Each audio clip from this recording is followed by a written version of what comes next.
On va jouer à un petit jeu. Voilà ce qui t'arrivera si tu perds. Sorti au cinéma en 2004, Saw est l'un des films d'horreur les plus effrayants et novateurs des années 2000. Une pure réussite dans le genre, si bien qu'il a généré l'une des sagas les plus connues et lucratives d'Hollywood. Mais saviez-vous que ces scénaristes et réalisateurs se sont inspirés du monde réel, d'histoires vraies et d'expériences personnelles? Plus troublant encore, une affaire criminelle bizarre qui s'est passée environ 1 an avant la sortie du film présente des points communs avec lui. Et ce sont toutes ces histoires vraies que je vais vous raconter aujourd'hui.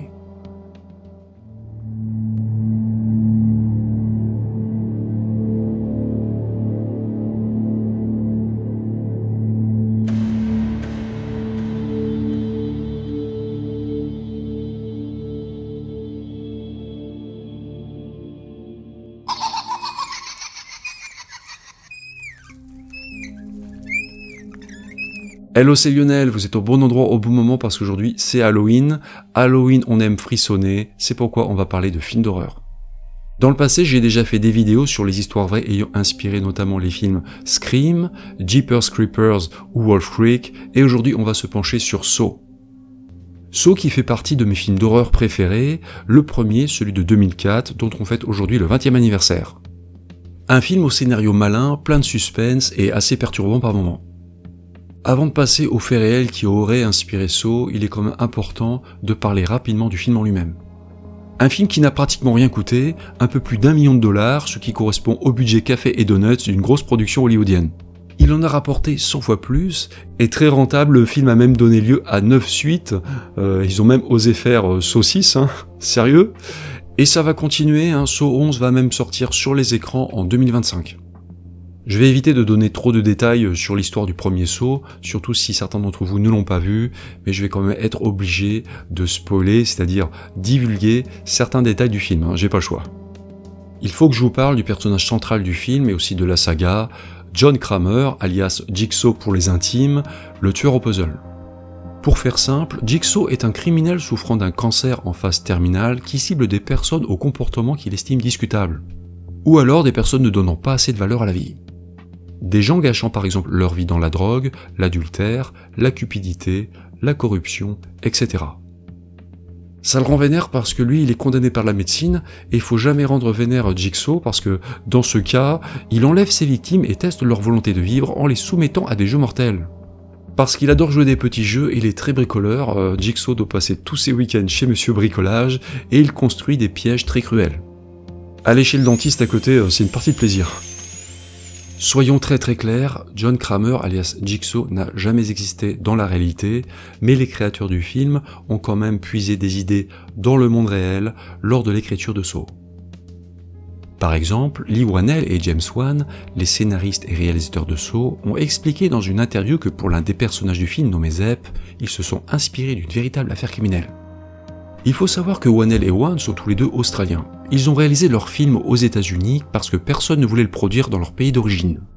Et quand ils étaient jeunes, une histoire vraie les a un peu traumatisés. L'histoire d'un homme qui, la nuit, entrait par effraction dans les maisons pendant que les familles dormaient. Et il ne faisait pas ça pour les cambrioler, non. Il se faufilait dans les chambres des enfants pour leur chatouiller les pieds. Je sais, c'est très bizarre. James Wan a expliqué que quand il a appris cette histoire, il a été tellement effrayé qu'il a dormi plusieurs nuits avec un marteau à côté de son lit. Cet individu a sévi pas mal de temps avant de se faire prendre, et fait étonnant, on s'est rendu compte que c'était un homme très calme et solitaire. Et quand la police l'a interrogé, il a expliqué qu'en fait il n'avait pas agi seul et qu'on l'avait forcé à s'introduire dans les maisons des gens. Et il a ajouté qu'il avait reçu une pièce de puzzle lui disant de commettre ses actes. Flippant donc, et Whannell et Wan ont donc expliqué s'être inspirés de cette histoire vraie dans Saw pour le personnage de Zep, Zep qui se retrouve à faire certaines actions car il est obligé par une personne extérieure. Et le détail du puzzle a aussi été utilisé dans le film, parce que Jigsaw, ça veut dire puzzle. Je vous renvoie au film pour plus de détails. Dans leur interview, Leigh Whannell et James Wan n'ont pas donné le nom de cette affaire. Et on pourrait croire que cette histoire de chatouilleur en série est une légende urbaine. Une histoire inventée pour faire peur. Le genre d'histoire qu'on aime se raconter autour d'un feu de camp. Mais après pas mal de recherches, je pense que les créateurs de Saw faisaient probablement référence à une affaire qui est très méconnue et très bizarre, survenue à Bendigo, une ville australienne au début des années 90. Bendigo est situé au centre de l'État de Victoria en Australie, à 150 km de Melbourne. Et à l'époque, un homme non identifié s'est mis à terroriser la ville. L'homme s'introduisait dans les maisons la nuit, il entrait dans les chambres des enfants en train de dormir, et dans le noir il se mettait à leur chatouiller les pieds. Évidemment, dès que les enfants se réveillaient, ils se rendaient compte qu'il y avait quelqu'un dans leur chambre, au pied de leur lit, et ils se mettaient à hurler, à pleurer. À chaque fois, les parents se précipitaient dans les chambres de leurs enfants, un peu paniqués, mais à chaque fois, l'homme avait disparu, il avait le plus souvent fui par la fenêtre. De plus en plus de familles ont porté plainte, et l'agresseur est devenu connu à Bendigo sous le nom de chatouilleur d'orteils, ou tooticler en anglais. Pendant 5 ans, ce chatouilleur en série a sévi à Bendigo. Il faisait régner la terreur en ville. Tout le monde craignait qu'il ne vienne la nuit. Mais après 5 longues années, il a finalement été arrêté par la police australienne. Je dois vous avouer que j'ai eu beaucoup de mal, j'ai vraiment galéré pour retrouver une photo de cet individu, mais j'ai quand même réussi. Nommé Clinton Bruce Kirkbride, l'homme gérait un vidéoclub indépendant, un magasin de location de vidéos situé sur McIvor Road. Ce magasin s'appelait Palm Video. Et détail assez flippant, Kirkbride repérait ses futures victimes dans son vidéoclub. Il observait les familles avec de jeunes enfants pendant qu'elles cherchaient des films à louer. Et comme les clients donnaient leur adresse personnelle lors de leur adhésion au vidéoclub, l'homme savait où ils habitaient. C'était très facile pour le chatouilleur d'orteils de retrouver ses victimes et il allait leur rendre visite la nuit. En juin 1996, s'est ouvert le procès de Kirkbride devant le tribunal de première instance de Bendigo. Et lors du verdict, le juge a déclaré que Kirkbride avait semé la peur dans la communauté de Bendigo, mais contre toute attente, il a été peu condamné. Il a reçu une peine de 3 mois de prison et $3000 d'amende. Et après sa libération, il a encore récidivé pour des crimes similaires. C'était vraiment un grand malade le gars. Et en mai 2002, il a cette fois été condamné par le tribunal du comté de Bendigo à 4 ans et demi de prison et 2 ans et demi sans libération conditionnelle. Et d'après mes recherches, l'homme s'est aujourd'hui reconverti comme photographe professionnel de mariage. En tout cas, cet homme était quand même sacrément tordu. Comme déjà dit, John Kramer n'a jamais existé, mais le scénariste et acteur du film Leigh Whannell a expliqué que, pour l'écriture du film, il s'est inspiré aussi de sa propre expérience. Parce qu'avant et pendant le tournage de Saw, Whannell traversait une période difficile sur le plan de la santé. Il souffrait d'anxiété, une anxiété qui se manifestait de manière physique. Depuis plus d'1 an, Whannell avait des maux de tête tous les jours. Ses migraines sont devenues de plus en plus sérieuses, au point où il en est arrivé à commencer à passer des examens à l'hôpital, notamment une IRM. Il a commencé à passer pas mal de temps dans un service neurologique. Et ça lui faisait vraiment bizarre d'avoir 25 ans et d'être entouré de personnes souffrant de tumeurs cérébrales. C'était très effrayant pour lui et c'est ce qui lui a donné l'idée de créer un criminel atteint d'une maladie incurable. Parce que le cancer dont souffre le méchant de Saw, John Kramer, alias Jigsaw, est l'une des raisons pour lesquelles il piège ses victimes. Car lui va s'éteindre et il ne supporte pas de voir les gens qui sont toujours insatisfaits, qui n'ont pas de gratitude d'être en vie et qui la gâchent. Jigsaw est un véritable génie du mal, on peut le dire, il est bougrement intelligent, mais techniquement parlant, ce n'est pas un tueur en série. Parce qu'il ne tue personne. Il piège ses victimes dans des situations mettant leur vie en danger, qu'il appelle des jeux. Des jeux destinés à tester leur volonté de survivre. Jigsaw n'a jamais existé, mais il est quand même intéressant de noter que le film Saw est sorti au cinéma le 29 octobre 2004, soit 2 jours avant Halloween. Et l'année précédente, en 2003, il s'est passé une histoire présentant des points communs troublants avec le film. Remontons à l'été 2003 et partons à Erie, une ville dans l'état de Pennsylvanie, aux États-Unis. Le 28 août 2003, dans l'après-midi, un homme de 46 ans au crâne dégarni et portant des lunettes entre dans une banque PNC. Et il a une allure bizarre. Il a quelque chose sous son t-shirt, un gros collier en métal autour du cou et tient une canne à la main. L'homme remet à une femme au guichet un document de 9 pages. Un document qui contient des instructions avec des kilomètres de texte. Et la femme comprend tout de suite qu'elle est en train de se faire braquer. Mais la méthode est très inhabituelle. Car le document contient des instructions pour le braqueur, pour la femme au guichet et même pour la police. Pour faire simple, il faut qu'on remette au gars la somme de $250 000, sinon son collier va exploser dans 55 minutes. Autrement dit, l'homme a été piégé, il a un engin fixé sur lui. Cette situation est très étrange et elle donne au gars tout l'argent qu'elle encaisse, soit seulement 8000 $. Et le type ressort. L'homme monte dans sa voiture et repart. Mais les forces de l'ordre alertées arrivent dans le secteur.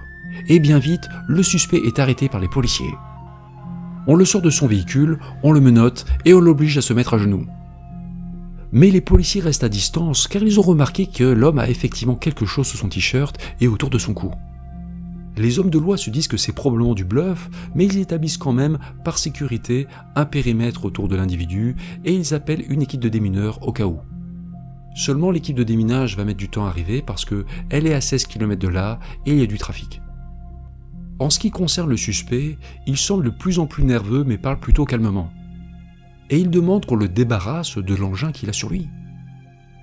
Présentant comme une victime, le suspect demande à la police s'ils ont appelé son patron. Ce que les policiers vont faire, et ils vont apprendre que l'individu qui se nomme Brian Wells travaille comme livreur de pizza chez Mamma Mia's Pizza, une pizzeria du coin. Le patron et les collègues de Wells confirment que plus tôt, à 13h30, ils ont reçu une commande. Et que Wells est parti livrer 2 pizzas près d'une tour radio abandonnée dans un secteur isolé de la ville. Wells explique aux policiers que quand il est allé livrer les pizzas près de la tour abandonnée, des hommes noirs lui ont sauté dessus, ils lui ont installé le dispositif et obligé à aller braquer la banque. Ils lui ont aussi remis des instructions précises pour désamorcer l'engin une fois qu'ils auraient l'argent. En d'autres termes, Brian Wells serait donc tombé dans un piège. Et pendant que Wells donne des explications aux policiers, un bip-bip commence à se faire entendre. C'est l'engin qui s'active. Et commençant à s'affoler là, Wells dit qu'il ne ment pas. Mais le bip-bip continue et le pire arrive. Là on a vraiment basculé dans l'horreur totale. Brian Wells a perdu la vie sous le regard des caméras parce qu'il y avait pas mal de journalistes sur place. Et passé le choc, les policiers fouillent la voiture de Wells. Et ils vont trouver à l'intérieur d'autres notes avec des instructions, des règles à suivre. Et ces instructions sont extrêmement détaillées. En fait, il s'agit d'une vraie course au trésor. On a indiqué à Wells tout ce qu'il devait faire, presque à la minute près. Wells devait obéir à des instructions ultra précises pour retrouver les clés et codes permettant de désactiver l'engin. Brian Wells était supposé aller d'un point A à un point B, puis à un point C et un point D, pour obtenir les instructions lui permettant de se libérer. Seulement, Brian Wells n'a vraiment pas eu le temps de finir cette chasse au trésor, entre guillemets. Vu ce qui s'est passé, Brian Wells n'a pas eu le temps de finir ce parcours, mais c'est quand même ce que vont tenter de faire les policiers. Ils vont suivre les instructions qui avaient été données à Brian Wells, et à l'un des endroits qui étaient indiqués, ils vont retrouver un indice. Un indice qui est en fait un bocal à café contenant d'autres instructions. Brian Wells devait se rendre au final à un endroit sur la route 79. Les policiers s'y rendent et là ils vont trouver un autre indice. Un scotch orange avec écrit Vietnam dessus. Ce qui reste assez incompréhensible. Et tandis qu'ils sont sur place en train d'examiner les lieux, l'un des policiers d'État de Pennsylvanie aperçoit un peu plus loin de l'autre côté d'un terrain un minivan bleu. Le véhicule est en train de s'approcher d'eux mais ils s'arrêtent, comme s'ils avaient repéré. Et ce minivan bleu, dont les occupants avaient très certainement un rapport avec ce qui était en train de se passer, ils étaient certainement revenus là peut-être pour récupérer le montant du braquage, fait demi-tour. Il s'en va, et la police qui est trop loin ne peut pas le poursuivre. Et c'est bien dommage parce qu'on n'a aucune idée de qui était à bord. Par la suite, l'enquête démarre. Et les policiers fouillent la maison de Brian Wells sur Loveland Avenue. Seulement, ils ne trouvent rien de suspect. Ils ne trouvent aucune preuve que Wells a fabriqué l'engin destructeur, par exemple. Wells était un homme sans histoire, calme et plutôt apprécié de son entourage. Il vivait seul dans sa maison avec 3 chats, mais fréquentait quand même pas mal de femmes de joie. Effectivement, on a retrouvé chez lui une liste de noms de péripatéticiennes qui contenait notamment le nom de Jessica Upsick. Retenez ce détail pour la suite. Grâce à leur investigation, les enquêteurs vont réussir à retrouver l'endroit d'où les pizzas avaient été commandées. Un téléphone public d'une station-service Shell. Mais à ce stade, on n'a aucune idée de qui a pu organiser un guet-apens contre Brian Wells. Selon toute apparence, le livreur de pizza a été victime d'un piège meurtrier. Mais les policiers ont tout de même un doute. Ils ne savent toujours pas si Brian Wells était vraiment un otage innocent ou un complice du braquage. L'affaire est étrange, tellement étrange que les médias en parlent de plus en plus. Il faut dire que certains détails sont assez bizarres. Par exemple, lors du braquage, Brian Wells portait un t-shirt avec marqué Guess. Guess est une marque de vêtements, mais on ne sait pas si le Guess écrit sur le t-shirt de Wells était effectivement la marque ou si ça avait été écrit avec un feutre. Parce que Guess veut dire « devinez ce que c'est ». Et ça n'est pas fini. Le 31 août 2003, 3 jours après le décès de Brian Wells, Robert Pinetti, un collègue et ami à lui, qui travaillait aussi à la pizzeria, est retrouvé sans vie à son domicile.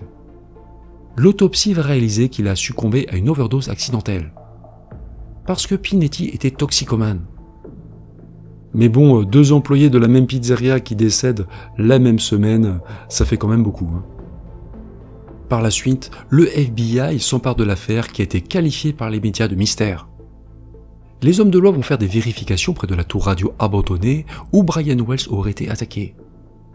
Et ils constatent effectivement des traces de sa présence sur place avec d'autres personnes. Il a été établi que Brian Wells avait bien livré des pizzas là, seulement les policiers ne croient pas trop à son histoire d'homme noir qui l'aurait agressé. Ils ont du mal à avaler cette version des faits, mais bon, d'un autre côté, ils sont dans le flou total et ils n'ont pas vraiment de suspect dans le collimateur. Un profiler du FBI a tout de même dressé un profil du responsable du meurtre de Brian Wells, et il indique plusieurs points. Cet individu serait économe, il serait collectionneur-entasseur, il serait aussi doué de ses mains, cacherait une nature violente et a peut-être déménagé. Et plus l'enquête avance, plus on comprend que le responsable de ce braquage-meurtre, le cerveau de ce complot, cette machination, est à la fois très malin et pervers. En effet, les experts qui ont récupéré 90% des débris de l'engin réussissent à en reconstruire un identique. Et ils réalisent que cet engin était à la fois très artisanal, mais aussi très sophistiqué. Avec en plus des fils et des parties ne servant à rien. Sûrement pour brouiller les pistes et gêner le travail des démineurs. Et il y avait là encore beaucoup d'instructions écrites, ce qui nous montre le côté excessivement minutieux du criminel qui l'a fabriqué. Par ailleurs, en reconstituant la chasse au trésor, entre guillemets, l'itinéraire que devait suivre Brian Wells, on découvre qu'il n'aurait jamais eu le temps de trouver les clés et les codes. Il n'avait aucune chance de se libérer, aucune chance de s'en sortir, même en se dépêchant. Et l'engin en lui-même ne pouvait pas être désamorcé. En fait, c'est comme si le cerveau de cette affaire avait joué un jeu fatal avec Brian Wells. Il n'avait pas envie qu'il s'en sorte. Ce qui confirme que, volontaire ou non, on ne le sait pas à ce stade, Brian Wells a été victime d'un meurtre. En septembre, l'enquête commence à patiner quand une autre affaire, apparemment sans rapport, se produit aussi aériée. Le 20 septembre 2003, un homme nommé William Bill Rothstein appelle le 911 pour signaler que le corps d'un homme est enfermé dans un congélateur de son garage. Les policiers viennent à son domicile situé 8645 sur Pitt Street à Erie, et là ils découvrent une maison où règne un bazar monstrueux. Et dans un congélateur, ils récupèrent effectivement un corps. Bill Rothstein explique que le nom de l'homme dans son congélo est James Roden, et qu'il s'agit du fiancé de son ancienne petite amie nommée Marjorie Lynn Armstrong. Bill Rothstein et Marjorie ont une histoire d'amour au début des années 70. Depuis cette époque, ils sont restés amis. Et là, Bill accuse clairement Marjorie d'avoir tué James Roden avec un fusil. Elle l'a abattu et ne sachant pas quoi faire du corps, elle lui a demandé de l'aide pour s'en débarrasser. Bill a eu pitié et a accepté de cacher son corps chez lui. Il aurait peut-être fait ça aussi parce qu'il était encore un peu amoureux d'elle quelque part, mais par la suite, il a réalisé que c'était allé trop loin et a décidé de la dénoncer à la police. Le lendemain, la police d'Erie arrête donc Marjorie Armstrong qui est accusée du meurtre de James Roden. Elle l'aurait abattu chez elle quelque temps avant le 28 août, avant de demander de l'aide à son ancien amant et ami, Bill Rothstein. Désormais en détention, Marjorie Armstrong se dit quand même innocente. Elle se défend avec force et dit qu'elle aimait James Roden et accuse Rothstein d'être un monstre et un menteur. Mais Bill Rothstein a prévenu la police. Il leur a déjà expliqué que cette femme avait un QI de génie et était une grande manipulatrice. Elle serait douée pour ça depuis qu'elle est toute petite.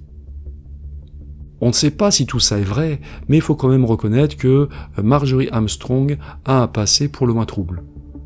Décrite dans sa jeunesse comme belle, brillante, bonne musicienne et d'une intelligence supérieure, Marjorie a vécu quand elle avait 20 ans une histoire d'amour avec Bill Rothstein. Mais ça n'a pas duré.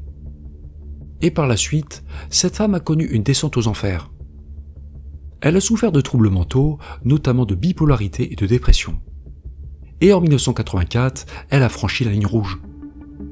Elle a assassiné son petit ami nommé Robert Thomas dans son sommeil, lui tirant dessus à 6 reprises. Mais Marjorie a toutefois été acquittée de ce crime en disant que Thomas était violent et abusif envers elle. En 1990, Marjorie Armstrong a épousé son nouveau petit ami, Richard Armstrong. Mais 2 ans plus tard, en 1992, l'homme est décédé d'une hémorragie cérébrale interne. Quand elle l'a amené à l'hôpital, Marjorie a déclaré que son époux était tombé et le coroner a plus tard confirmé ses dires. Le décès de M. Armstrong a donc été jugé accidentel et aucune enquête supplémentaire n'a été menée. Madame Armstrong est donc un personnage plus complexe qu'il n'y paraît. Hasard ou coïncidence, beaucoup des hommes qu'elle côtoie ont tendance à mourir de manière prématurée. Avec James Roden, ça fait quand même le 3e homme qui meurt. Et vu ce passif, Bill Rothstein a peut-être dit vrai. Mais avant de tout déballer à la police, Rothstein avait écrit une lettre d'aveu dans laquelle il avait écrit une phrase troublante. « Cela n'a rien à voir avec l'affaire Brian Wells. » Et cette précision, très surprenante parce qu'elle sort de nulle part, va au contraire éveiller les soupçons des forces de l'ordre. Surtout qu'il y a une autre coïncidence très étrange. La maison de Bill Rothstein est située tout près de la tour radio abandonnée où Brian Wells aurait été attaqué. C'est juste à côté. Et quand la police avait fouillé les abords de la tour, le corps de James Roden était déjà dans le congélateur chez Bill Rothstein. Rothstein que Marjorie Armstrong accuse ouvertement d'avoir tué James Roden. Et bizarrement, elle va aussi l'accuser par la suite d'avoir tué le fameux Brian Wells avec le collier piégé. Elle le charge à mort, hein. Mais bon, cette femme n'est pas forcément très digne de confiance, hein. En tout cas, les policiers et agents fédéraux commencent à avoir Rothstein dans le collimateur. Rothstein qui est décrit comme un homme d'une intelligence supérieure lui aussi, comme Marjorie Armstrong. Et Rothstein le sait apparemment parce que, lors de son premier interrogatoire avec l'agent du FBI Jerry Clark, qui a conduit l'enquête, Rothstein lui dit d'entrée de jeu qu'il est l'homme le plus intelligent dans la pièce. Et Bill Rothstein colle en partie aussi au profil du suspect dressé par le FBI.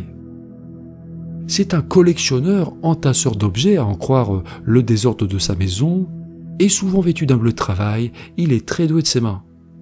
L'homme est un bricoleur. De plus, Rothstein avait potentiellement un mobile pour être impliqué dans le braquage de la banque PNC et l'affaire Brian Wells. Rothstein risquait de perdre la maison dans laquelle il vivait, celle de ses parents, qu'il avait essayé de mettre en vente pour la somme de 250 000 $, la même somme réclamée dans les instructions données à Brian Wells. Mais on manque de preuves contre lui, et les hommes de loi doivent bien reconnaître que l'homme est coopératif avec eux depuis le début. Rothstein accepte même de passer au polygraphe, surnommé abusivement détecteur de mensonges. Et il passe le test avec succès. D'après ses déclarations, il n'a rien à voir avec le braquage et le décès de Brian Wells. Par conséquent, Bill Rothstein est officiellement écarté de la liste des suspects par la police fédérale. En d'autres termes, il est considéré comme innocent dans l'affaire Brian Wells. Mais de toute façon, ça n'a plus vraiment d'importance pour lui. Car l'homme ne va pas vivre très longtemps après ça, parce qu'il souffre d'un cancer assez grave. Et le 30 juin 2004, Rothstein décède des chutes de sa maladie à l'âge de 60 ans. Il ne sera donc jamais poursuivi. Rothstein ayant été en quelque sorte blanchi par la justice et n'étant plus là, les forces de l'ordre vont maintenant se concentrer de plus en plus sur Marjorie Armstrong. Une femme qui, elle, accuse Bill Rothstein de tout, du meurtre de James Roden et aussi de Brian Wells. Selon elle, c'était lui le cerveau du braquage. Mais on va se rendre compte que Marjorie Armstrong n'est pas très clean elle-même. Et qu'elle avait elle aussi, par exemple, un mobile pour participer au braquage de la banque. En effet, lors d'une perquisition de sa maison, on trouve une lettre prouvant qu'elle avait une dent contre la banque PNC. Elle reprochait au manager d'avoir laissé son père vider un coffre familial dans lequel il y avait des objets lui appartenant. Et depuis, elle en voulait à mort à cette banque en particulier qui avait été braquée par Brian Wells. Autant vous dire que dans cette affaire qui va durer des années, où il s'est passé beaucoup de choses, il est très difficile d'y voir clair. Car les principaux protagonistes sont tous apparemment des menteurs et manipulateurs professionnels. Mais on va quand même comprendre que Bill Rothstein et Marjorie Armstrong, peut-être à moins de degrés, ont tous les deux été les cerveaux de ce braquage et meurtre très étrange. On pense que c'est plutôt Rothstein qui a imaginé la chasse au trésor, c'est-à-dire écrit toutes les instructions et fabriqué l'engin destructeur. Il avait pourtant jeté tous les outils et matériaux ayant servi à sa fabrication, mais la police a retrouvé chez lui dans ses papiers un croquis correspondant à une pièce de l'engin. De plus, un ancien ami à lui a reconnu son écriture dans les pages d'instruction. Enfin, Rothstein était propriétaire d'un minivan bleu, le même modèle que le véhicule vu par un policier à l'endroit où Brian Wells devait remettre l'argent dans le cadre de sa chasse au trésor. C'est un fait, Bill Rothstein a joué un rôle central dans le braquage et le meurtre, mais Marjorie Armstrong était aussi dans le coup. On le sait car suite à un appel à témoins lancé dans l'émission America's Most Wanted, un témoin s'est manifesté pour dire qu'il avait reconnu Rothstein habillé en bleu de travail au téléphone public de la station Shell. Tout laisse à penser que c'est bien lui qui a commandé les pizzas pour les faire livrer à la tour radio abandonnée, le lieu du guet-apens. Et d'après le témoin, Marjorie Armstrong était avec lui. Il l'a formellement reconnu près de la cabine téléphonique. Bien entendu, Marjorie va tout nier, elle ne va pas reconnaître ouvertement son implication dans le braquage parce qu'elle était déjà inculpée du meurtre de James Roden. Elle ne voulait certainement pas aggraver son cas, mais elle va quand même finir par donner aux forces de l'ordre une preuve de son implication, de sa collaboration avec Rothstein. Elle va confier que c'est elle qui lui a donné 2 minuteurs de cuisine quand il a construit l'engin. Et ce détail des minuteurs n'avait jamais été révélé dans la presse. Elle ne pouvait le savoir que si elle avait participé au projet criminel. Donc même si les choses restent quand même un peu floues, on est quand même sûr que Bill Rothstein était l'un des cerveaux de ce complot diabolique avec Marjorie Armstrong. Et tous les deux se seraient servis d'autres personnes qui auraient joué des rôles d'exécutants. Rothstein et Armstrong auraient eu au moins 4 ou 5 autres complices dont chacun avait un rôle précis à jouer, comme les différentes pièces d'un puzzle. Mais apparemment, Rothstein avait tout segmenté. Tout était cloisonné, compartimenté. Chaque complice n'avait qu'un niveau d'information limité, il ne savait pas ce que faisaient les autres. Et on va apprendre par la suite que James Roden, le petit ami de Marjorie, devait au départ lui aussi participer au braquage. Mais que Marjorie l'a finalement éliminé pour éviter qu'il ne parle. Quand on apprend cette information, on réalise que finalement, toutes les pièces du puzzle qui étaient éparpillées au départ semblent de plus en plus s'emboîter. Mais bon, il y a encore pas mal de zones d'ombre et de mystères dans cette affaire. Et par la suite, cette affaire va traîner en longueur, elle va s'étaler sur des années. L'enquête va durer plus de 7 ans sous la direction de l'agent spécial du FBI, Jerry Clark. Ça va être très long en raison de la complexité de l'affaire et aussi de la situation compliquée de Marjorie Armstrong. Une femme qui a des problèmes de santé, des problèmes mentaux avec des hauts et des bas, et qui va aussi souffrir d'un cancer. De plus, Marjorie Armstrong va aussi souffler le chaud et le froid. Par exemple, en ce qui concerne la mort de James Roden, elle va finalement reconnaître que c'est bien elle qui l'a tué. Alors qu'elle accusait Rothstein depuis le début. Elle aurait supprimé Roden parce qu'il l'avait menacé de mort, ou du moins c'est ce qu'elle déclare. Dans cette affaire qui est assez nébuleuse, seulement 2 personnes vont être finalement inculpées. Marjorie Armstrong et l'un des complices du braquage nommé Kenneth Barnes. Barnes qui était un ami pêcheur de Marjorie et aussi consommateur de crack. En juillet 2007, ils sont tous les deux inculpés. Et Barnes va être reconnu coupable et condamné à 45 ans de prison. En ce qui concerne Marjorie Armstrong, ça va prendre beaucoup plus de temps. Et le 28 février 2011, elle va aussi être reconnue coupable et condamnée à la prison à vie, plus de 30 ans de prison. Et ce qui a pesé très lourd dans la balance, c'est que Kenneth Barnes, l'autre complice déjà condamné, a accepté de témoigner contre elle en échange d'une réduction de peine. Et Barnes a notamment déclaré que Marjorie Armstrong était bien le cerveau du braquage et du crime, et que son mobile était avant tout financier. Marjorie voulait 250 000 $ pour le payer afin qu'il tue son père, qu'elle croyait gaspiller son héritage. Armstrong voulait donc se servir de l'argent du braquage pour engager Kenneth Barnes comme tueur à gages. C'est possible, hein. Néanmoins, on n'est pas sûr si on doit croire forcément Kenneth Barnes sur parole, parce que ça n'est pas forcément une personne digne de confiance. Depuis le début de cette histoire, on a vu que tout le monde mentait plus ou moins, et là tout le monde a essayé de sauver sa peau en échappant à la prison. Comme Floyd Stockton, un autre complice qui a obtenu l'immunité contre son témoignage. Il a été considéré moins coupable que les autres, mais il s'en est quand même assez bien sorti, lui.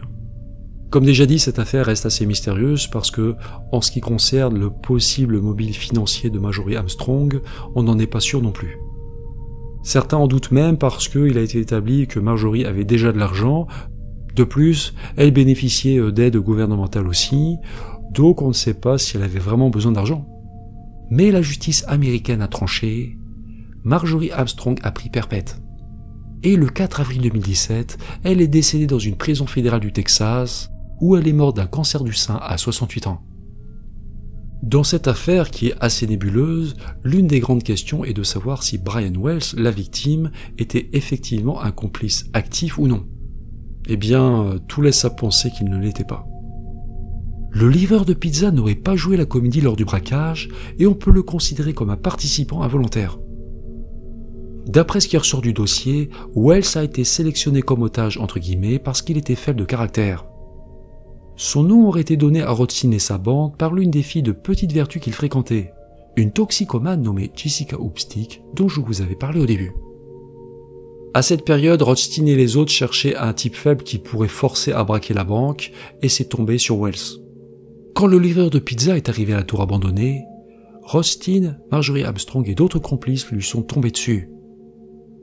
Ils ont obligé Wells à braquer la banque en lui disant de dire à la police en cas d'arrestation que c'était des hommes noirs qui l'avaient agressé. Et c'est ce qu'il a effectivement dit quand les policiers l'ont interpellé. Il semblerait qu'on a donc bien forcé Brian Wells à participer à ce braquage et qu'il a été victime d'un crime cruel. Il a été piégé et il n'avait aucun moyen de s'en sortir.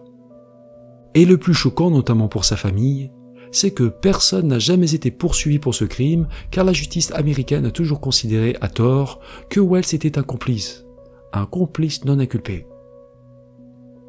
L'une des autres grandes questions est de savoir quel était le but réel de ce complot diabolique. Parce qu'au fond, ça n'était peut-être pas l'argent, et là on revient sur le sujet qui nous intéresse. Je vais maintenant vous passer un extrait d'une interview donnée par Jerry Clark, l'agent du FBI qui a enquêté sur l'affaire. It became almost a game to them, a diabolical, maniacal game, but a game where let's see how we can get away with this crime. And we're really smarter than everybody else, and we're certainly smarter than law enforcement. Pour revenir au sujet premier de cette vidéo, on ne peut pas dire que le film Saw a été directement inspiré de l'affaire Brian Wells. Mais cette affaire présente tout de même un certain nombre de points communs assez troublants avec ce qu'on voit dans la saga. Car dans le film, John Kramer, alias Jigsaw, est un criminel qu'on peut qualifier de génie du mal.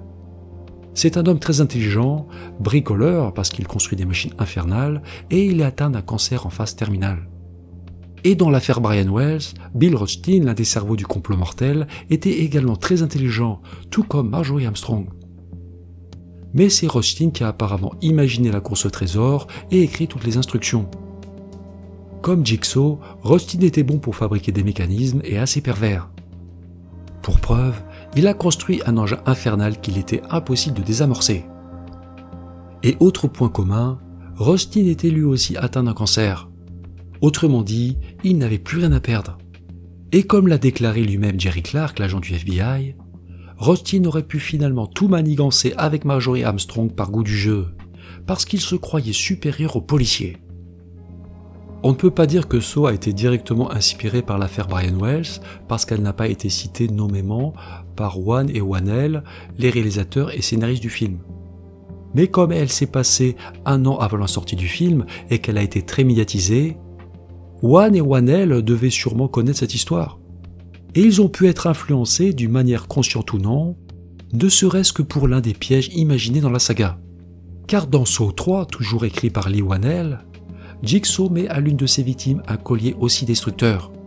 En tout cas, si les créateurs du film Saw n'ont pas été influencés par l'affaire Brian Wells, c'est quand même curieux qu'elle soit survenue quelques temps avant, parce qu'elle présente quand même des points communs troublants, et on pourrait presque parler de synchronicité, quoi. C'est quand même un hasard qui est très bizarre. Et en ce qui concerne le film en lui-même, il y a d'autres anecdotes aussi intéressantes à donner. Par exemple, certains pièges présentés dans le film Saw ont déjà été utilisés pour de vrai, dans le monde réel. Effectivement, les créateurs ont reconnu qu'ils s'étaient inspirés de machines punitives de l'époque médiévale. Autre anecdote un peu amusante, les pièges qui ont été construits pour le film fonctionnaient réellement. Et je pense que peut-être que les acteurs et actrices sont un peu stressés par moments. Et certains pièges sont en vente dans le commerce, comme le célèbre piège à rouste inversé qu'on voit dans le premier Saw. Et cela, faut espérer qu'il ne fonctionne pas par contre. Sinon, autre anecdote un peu plus légère, pour éviter que l'atmosphère soit trop lourde sur le tournage, il paraît qu'ils avaient installé une machine à paix. Et c'est clair que ça devait détendre l'atmosphère, par contre après il y avait peut-être besoin d'aérer un peu, mais bon, c'est une autre histoire. Pour revenir plus sérieux, il faut rappeler que si le cinéma s'inspire souvent du monde réel, il a aussi parfois une influence sur la réalité. Une influence qui peut être néfaste quand elle concerne les crimes. Il arrive malheureusement que des personnes déséquilibrées reproduisent des crimes qu'elles ont vus à l'écran, on appelle ça des copycats, et c'est arrivé pour Saw. En 2013, un Anglais nommé Matthew Tingling a assassiné Richard Hamilton dans un centre d'accueil pour sans-abri de Maida Vale, dans l'ouest de Londres. Hamilton était son voisin de chambre. Tingling a attaqué Hamilton pour lui voler le code de sa carte bancaire et a ensuite retiré 240 livres pour acheter du crack. Et sans rentrer dans les détails, pour préserver les âmes sensibles, Tingling aurait essayé d'imiter une scène du film d'horreur Saw 6 dont on a retrouvé le DVD dans sa chambre. Et comme l'a déclaré lui-même le juge au moment de son procès, c'était de toute évidence quelque chose qu'il avait vu et essayé d'imiter. Et pour cet acte innommable, Tingling a été condamné à une peine de prison d'au moins 30 ans. Mais une fois derrière les barreaux, le Saw Killer, comme on l'a surnommé, a refait parler de lui. Incarcéré à la prison de haute sécurité de Wood Hill près de Milton Keynes, Tingling a attaqué en 2016 un autre prisonnier. Et en février 2021, il a cette fois agressé un gardien de prison, ce qui lui a valu une peine de prison prolongée. L'homme de 36 ans a été condamné à 7 ans de prison supplémentaire, ce qui signifie qu'il sera emprisonné au moins jusqu'en 2062. On approche de la fin de cette vidéo spéciale Halloween, Halloween qui est la période idéale pour voir un bon petit film d'horreur. Et c'est le moment idéal pour voir ou revoir Saw, le premier de la série, qui est devenu un film culte. Un film qui n'est pas si gore que ça, soit dit en passant, on a vu bien pire.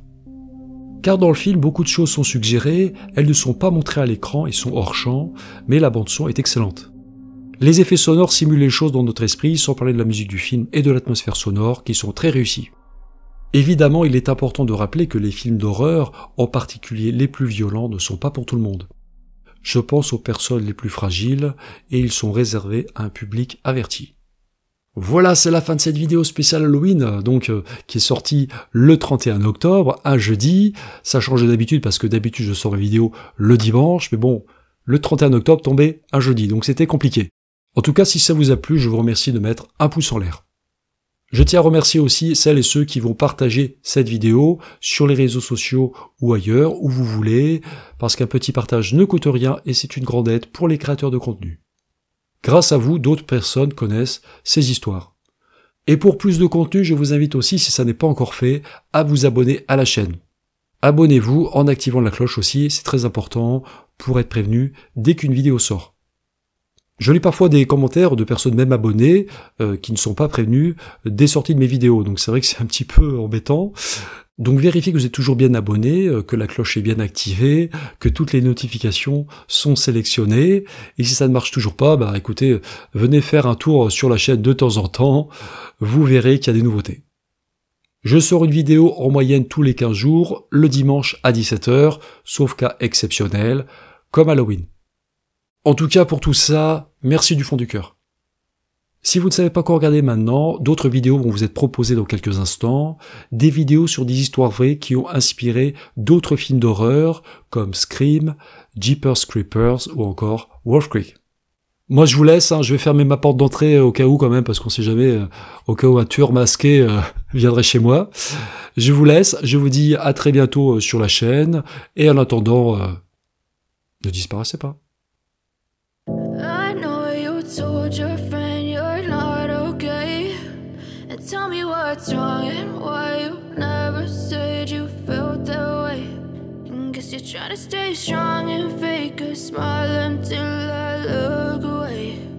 But I've known you too long, it hurts to watch your blue eyes fade to gray as you fade away.